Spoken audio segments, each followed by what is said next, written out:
वक्रतुंड महाकाय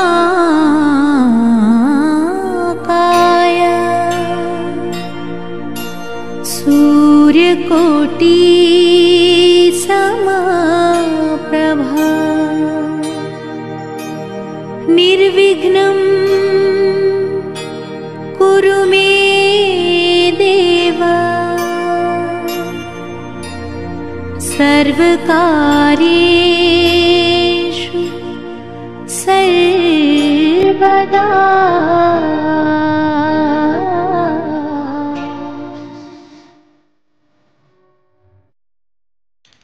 श्री गणेशाय नमः। मंजरी.com युट्युब च्यानल हेरेर बस्नुभएका सम्पूर्ण साथीहरूलाई हार्दिक स्वागत छ। हामीले केही समय यता नियमित रूपमा श्री स्वस्तानी व्रत कथाका विभिन्न अध्यायहरू तपाईहरु समक्ष प्रस्तुत गर्दै आइरहेका छौं।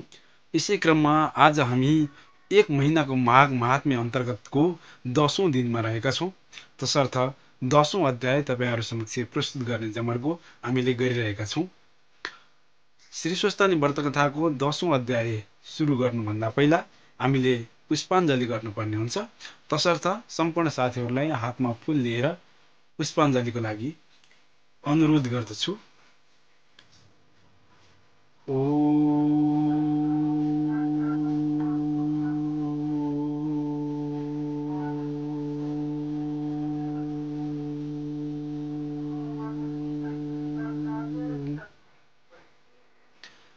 यं ब्रह्मा वरुणेन्द्र रुद्र मरुतः स्तुन्वन्ति दिव्यैस्तवैर्वेदैः साङ्गपदा कर्मोपनिषदैः गायन्ति यं सामगा ध्यानावस्थित तद्गतेन मनसा पश्यन्ति यं योगिनो यस्यान्तं न विदुषुरासुरगणा देवाय तस्मै नमः।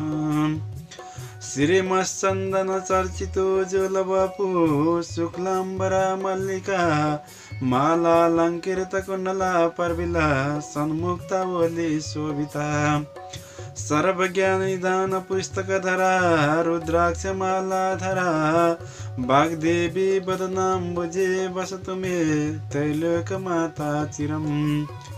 मूकं करोति वाचालं पङ्गुं लङ्घयते गिरिं यत्कृपातमहं वन्दे परमानन्दमाधवम्।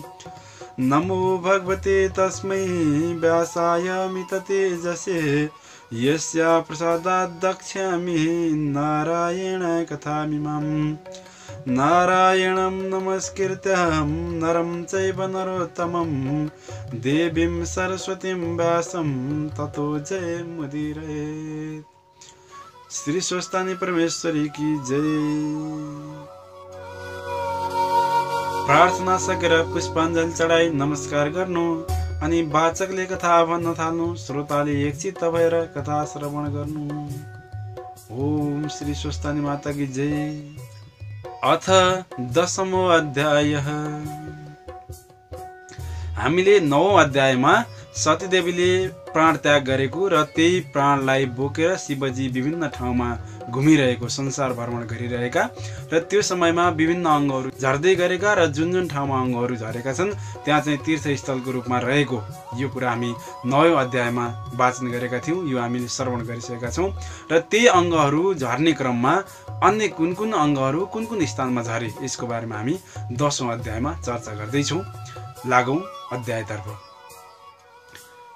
कुमारजी आज्ञा गर्नुहुन्छ, हे अगस्त्य मुनि, फेरि राजगृहमा गई कुन पतन भयो। राजगृह पीठ राजराजेश्वरी देवी उल्कामुखी योगिनी हरेश्वर महादेव उत्पत्ति भए।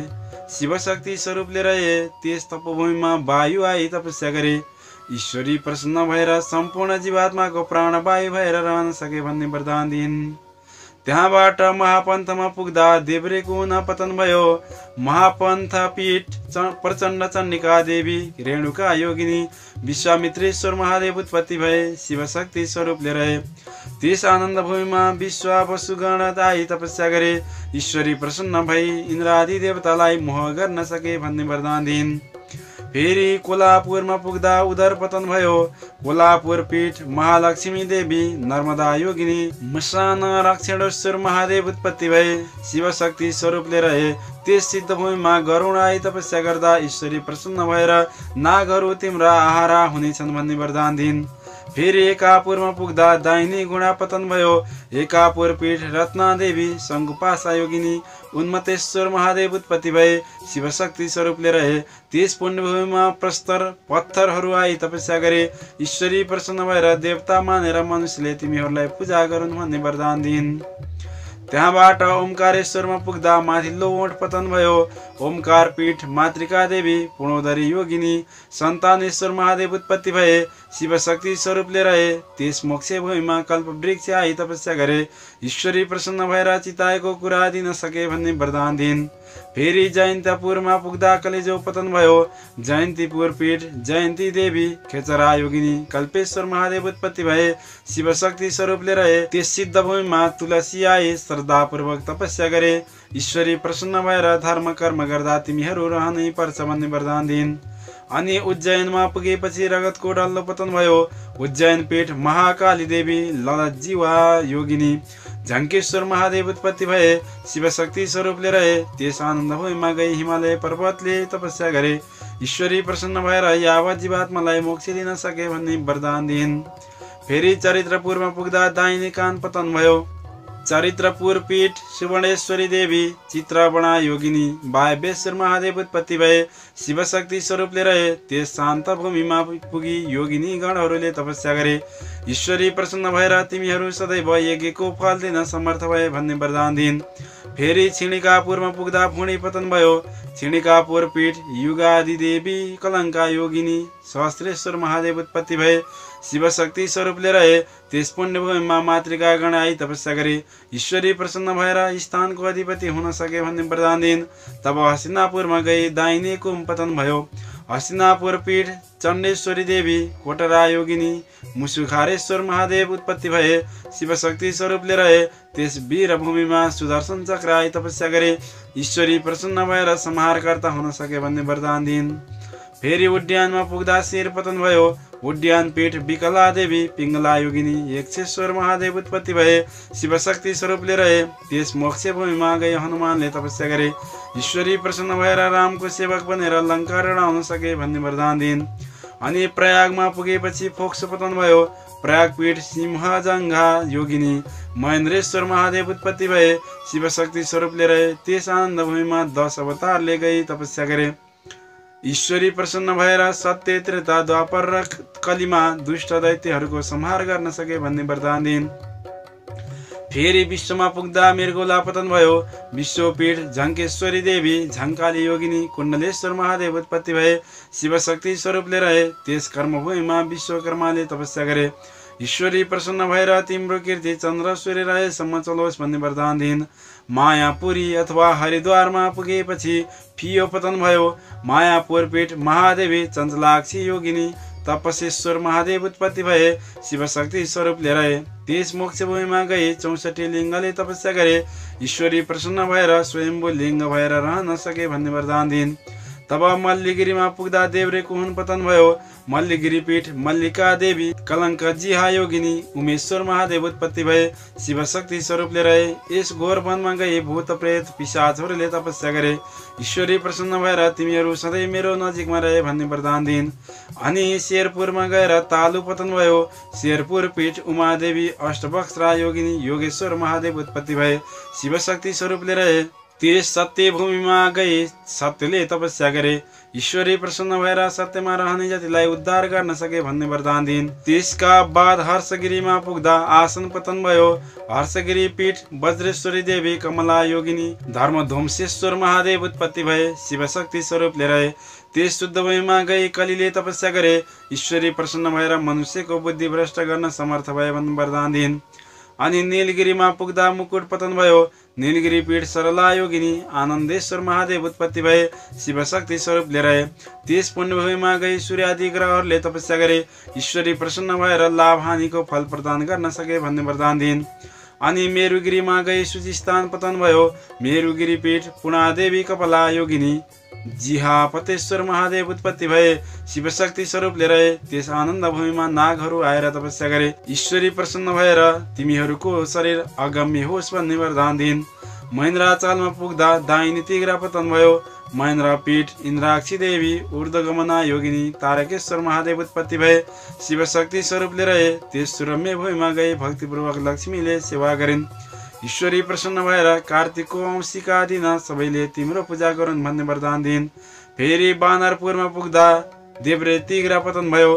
बानरपुर पीठ कामेश्वरी देवी भेरुण्डा योगिनी वेदान्तेश्वर महादेव उत्पत्ति भए शिवशक्ति स्वरूपले रहे। तीस आनन्द भूमिमा कमल आदि पुष्प आएर तपस्या गरे। ईश्वरी प्रसन्न भएर पूजा कालमा तिम्रो मान होला भन्ने वरदान दिइन्। फेरि हिरण्यपुरमा पुग्दा सुतस्थान पतन भयो। हिरण्यपुर पीठ रत्नेश्वरी देवी त्रिपुरेन्द्र योगिनी नारदेश्वर महादेव उत्पत्ति भए शिवशक्ति स्वरूपले रहे। त्यस पुण्यभूमिमा आई सरस्वतीले तपस्या गरिन्। ईश्वरी प्रसन्न भएर सम्पूर्ण जीवात्माको बोलीमा तिम्रो बास होस् भनी वरदान दिइन्। फेरि महालक्ष्मीपुरमा गई बाउ करङ पतन भयो। महालक्ष्मीपुर पीठ कमलाक्षी देवी दिगम्बरा योगिनी त्रिकुटेश्वर महादेव उत्पत्ति भए शिवशक्ति स्वरूपले रहे। त्यस आनन्द भूमिमा अणिमादि अष्टसिद्धि आई योग मार्गले तपस्या गरे। ईश्वरी प्रसन्न भएर तिमीहरूको नाश हुने छैन भन्ने वरदान दिइन्। फेरि उमेशपुरमा गई कण्डाउलो पतन भयो। उमेशपुर पीठ त्रिपुर सुन्दरी देवी सुशङ्कोधरी योगिनी भैरवेश्वर महादेव उत्पत्ति भए शिवशक्ति स्वरूपले रहे। त्यस शीतल भूमिमा गई मेघ बादलले तपस्या गरे। ईश्वरी प्रसन्न भएर लोकलाई जलदान गर्न सके भन्ने वरदान दिइन्। छायापुरमा पुग्दा बाँकी रहेका सम्पूर्ण अङ्ग पतन भयो। छाया क्षेत्रपीठ छत्रेश्वरी देवी सुकमला योगिनी पिशाचेश्वर महादेव उत्पत्ति भए शिवशक्ति स्वरूपले रहे। त्यस मोक्ष भूमिमा गई काल आदि अष्टभैरवले तपस्या गरे। ईश्वरी प्रसन्न भएर मातृका गणको अधिपति भए भन्ने वरदान दिइन्। हे अगस्त्य मुनि, यस्तै तरहले जहाँ जहाँ सतीदेवीको अङ्ग पतन भयो त्यहाँ त्यहाँ एउटा एउटा पीठ उत्पन्न हुँदै गयो। सबै पीठको सङ्ख्या 7.5 करोड छ। मैले तिमीलाई संक्षेपले केही पीठको वर्णन सुनाए। यी पीठहरूमध्ये एउटाको मात्र पनि श्रद्धापूर्वक दर्शन गरे मनोकामना पूरा हुनेछ। यसमा कति सन्देह नमान। इति श्री स्कंद पुराणे केदारखण्डे माघमात्म्ये कुमारगस्त्ये संवादे श्री स्वस्थाने परमेश्वर्या व्रतकथायां सतीदेव्याङ्ग प्रत्यङ्ग पतने स्थाने पीठोत्पत्ति वर्णनं नाम 10अध्यायः। ओम श्री स्वस्थानी माता की जय।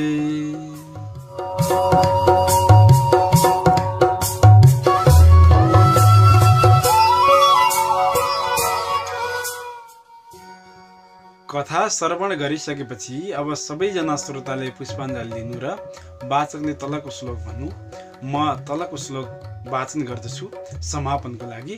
तपाईहरु चाहिँ हातमा फूल लिएर पुनः एकपटक पुष्पाञ्जली गरौँ है त।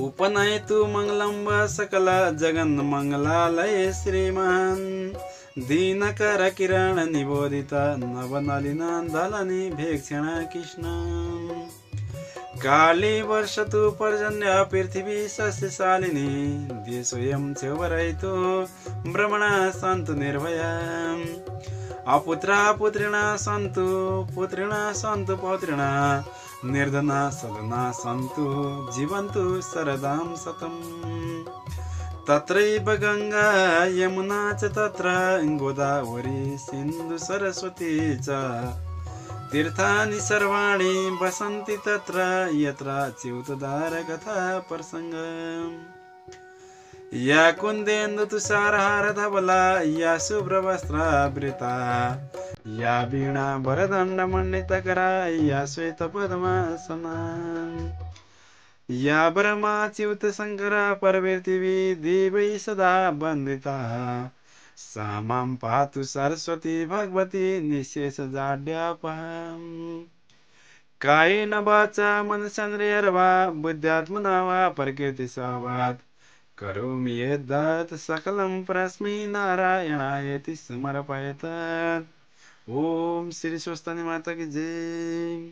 सबै पुष्पाञ्जली चढाएर नमस्कार गर्नु र आफूले चिताएको वर माग्नु।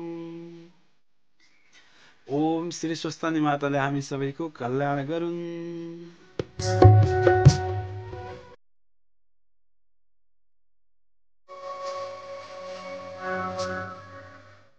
यो अध्याय सँगसँगै आजको बसाइबाट हामी पनि बिदा हुने बेला भइसकेको छ। तपाईँलाई आजको बसाइ कस्तो लागिरहेको छ कृपया कमेन्ट गर्न नबिर्सनुहोला र यसको साथसाथै मन पर्यो भने लाइक र अन्य साथीहरूको लागि सेयर पनि गरिदिनु भयो भने हामीले यो भिडियो बनाउँदाको महत्त्व, भिडियो बनाउँदाको मेहनतको कदर हुनेछ। तसर्थ हामीलाई लाइक गर्न नबिर्सनुहोला भन्दै आजको यस बसाइबाट पनि उजेल पर्न चाहन्छु। स्वस्थ रहनुहोला, व्यस्त रहनुहोला, फेरि भेटौँ।